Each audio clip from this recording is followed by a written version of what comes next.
ত্রয়োদশ জাতীয় সংসদ নির্বাচনে ইলেকশন ইঞ্জিনিয়ারিং হয়নি, বরং নির্বাচনটি প্রতিযোগিতাপূর্ণ ও স্বচ্ছ হয়েছে। বাংলাদেশের নির্বাচন নিয়ে ইইউ পর্যবেক্ষণ দলের পূর্ণাঙ্গ প্রতিবেদন তুলে ধরে এসব কথা জানান মিশন প্রধান ইভার্স ইজাবস। ভোট গ্রহণের হারে সন্তোষ প্রকাশ করে সামনে নির্বাচনের জন্য ১৯টি সুপারিশ করেছে ইইউ। গত ১২ই ফেব্রুয়ারি অনুষ্ঠিত হয় বাংলাদেশের ইতিহাসের ১৩তম জাতীয় সংসদ নির্বাচন। দীর্ঘদিন পর একরকম উৎসবমুখর পরিবেশে ভোটাধিকার প্রয়োগ করে মানুষ। দেশি বিদেশি বিভিন্ন সংস্থার পাশাপাশি বাংলাদেশের নির্বাচন পর্যবেক্ষণ করে ইউরোপীয় ইউনিয়ন। ৫৬ জন দীর্ঘমেয়াদী ও ৯০ জন স্বল্পমেয়াদী সহ মোট ২ শতাধিক পর্যবেক্ষক কাজ করে ইইউ নির্বাচন পর্যবেক্ষণ মিশনে।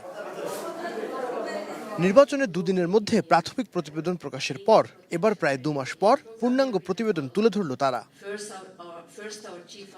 মিশন প্রধান ইভার্স ইজাবস এই নির্বাচনকে ঐতিহাসিক উল্লেখ করে বলেন, আন্তর্জাতিক নিয়ম মেনেই ভোট পর্যবেক্ষণ করেছে ইউরোপীয় ইউনিয়ন, যেখানে ইলেকশন ইঞ্জিনিয়ারিং হয়নি বলেও মত তার। Overall, the tabulation of results was transparent. Party agents could follow the process, and returning officers were regularly releasing updates on constituency results.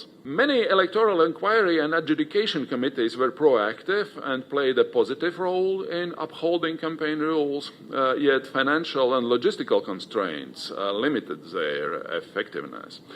প্রতিবেদন বলছে, নির্বাচন কমিশন স্বাধীনভাবে কাজ করেছে, ভোট পড়ার হারও খুব ভালো।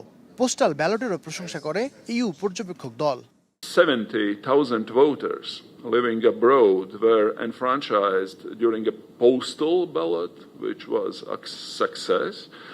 The training of more than 850,000 polling staff was well delivered, and the distribution of materials went smoothly. প্রতিবেদনে বাংলাদেশের ভবিষ্যৎ নির্বাচনের জন্য নারী হেনস্থার প্রতিকার, অনলাইনে রেজাল্ট প্রকাশ, নারীদের অংশগ্রহণ ১/৩, প্রার্থীদের খরচের অডিট, প্রতিবন্ধীদের জন্য সুবিধা সহ মোট ১৯টি সুপারিশ দিয়েছে ইউরোপীয় ইউনিয়ন।